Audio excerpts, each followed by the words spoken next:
Deux architectures du monde s'affrontent, l'une fondée sur la civilisation des mœurs et l'esthétique sociale, l'autre sur la téléologie spirituelle et l'ordre théologique. Ici, la parole n'est pas décorative, elle devient un principe d'organisation du réel. 1. Le langage, instrument social ou vecteur de vérité ontologique. Catherine de Vivonne. Le langage est un espace de médiation. Il ne se réduit pas à transmettre une vérité brute, mais à produire un ordre symbolique partagé. Dans le salon, la parole est régulée, polie, filtrée, elle devient un outil de pacification sociale. Ce raffinement n'est pas superficialité, mais discipline du discours, condition d'une coexistence harmonieuse. Dante Alighieri, réduire le langage à une fonction sociale, c'est l'amputer de sa dimension essentielle. Le langage est participation à un logo universel. Dans la Divine Comédie, chaque mot engage une ontologie. Dire, c'est révéler l'ordre du réel. Le langage doit conduire l'amour de la contingence, non l'istabiliser. 2. L'amour, codification sociale ou dynamique métaphysique. Catherine de Vivonne. L'amour, s'il n'est pas régulé, devient chaos. La codification précieuse le transforme en expérience esthétique maîtrisée, où le désir est sublimé par la forme. Cette mise à distance protège l'individu et élève la relation à un niveau culturel. Dante Alighieri, vous confondez maîtrise et réduction. L'amour est une force ontologique structurante, moteur de l'univers. Béatrice n'est pas un objet esthétique, mais un principe d'élévation. L'amour véritable dépasse les cadres sociaux, il est participation à l'ordre divin. 3. La société, construction humaine ou reflet d'un ordre transcendant. Catherine de Vivonne. La société est une œuvre humaine, construite par la pratique, la conversation et la norme implicite. Elle évolue. Le salon est un laboratoire de régulation sociale, où se forme une élite du goût capable d'influencer durablement les structures culturelles. Dante Alighieri. Une société qui ne s'ancre pas dans un ordre supérieur devient arbitraire. La cité doit refléter une hiérarchie cosmique. Sans transcendance, les normes sociales ne sont que conventions fragiles, incapables de garantir la justice. 4. Le pouvoir, influence diffuse ou légitimité transcendante.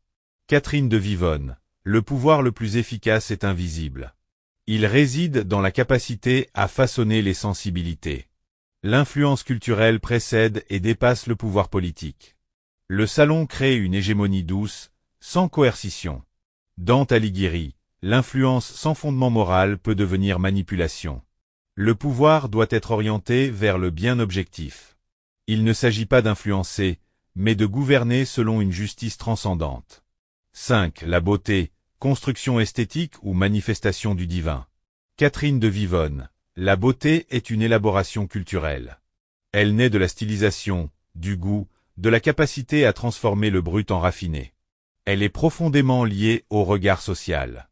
Dante Alighieri. La beauté ne se réduit pas à une convention.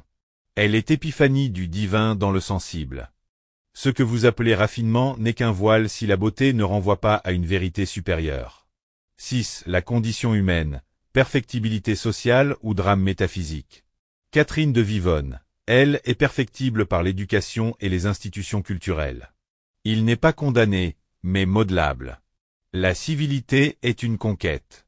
Dante Alighieri. Votre optimisme ignore la profondeur de la chute humaine. L'homme est un être en tension entre damnation et salut. Sa condition est tragiquement orientée, non simplement perfectible. 7. La place de la femme, agent culturel ou figure symbolique. Catherine de Vivonne. La femme est sujet actif de la production culturelle. Elle structure les normes du langage, du goût, de la sociabilité. Elle est un centre de gravité intellectuelle. Dante Alighieri. La femme, dans ma pensée, est médiatrice. Béatrice incarne une fonction spirituelle. Mais cette fonction dépasse l'individualité. Elle est archétypale, non sociale. 8. La littérature, art de plaire ou révélation métaphysique. Catherine de Vivonne. La littérature doit produire du plaisir intelligent. Elle civilise sans brutaliser. Elle est un instrument d'harmonisation culturelle. Dante Alighieri. La littérature qui se contente de plaire échoue. Elle doit confronter, élever, transformer. Elle est une initiation ontologique, pas un divertissement. 9. La morale, convention sociale ou absolu transcendant. Catherine de Vivonne. La morale est contextuelle, liée aux normes d'une société donnée. Elle est négociation permanente, non vérité fixe. Dante Alighieri, une morale relative est une contradiction. La morale est enracinée dans un ordre absolu. Sans cela, elle perd toute autorité. 10. Le but de la vie, harmonie terrestre ou accomplissement éternel. Catherine de Vivonne, le but de la vie est l'équilibre, réussir à vivre dans une forme d'élégance relationnelle où l'individu et le collectif coexistent harmonieusement. Dante Alighieri, le but de la vie dépasse toute harmonie terrestre. Il est eschatologique, atteindre l'union avec le divin. Tout le reste est transitoire. Conclusion: deux visions irréductibles.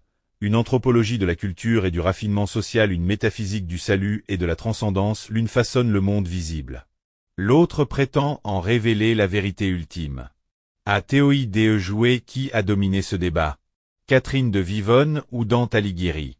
Donne ton verdict en commentaire, like la vidéo, abonne-toi pour ne manquer aucun débat intellectuel.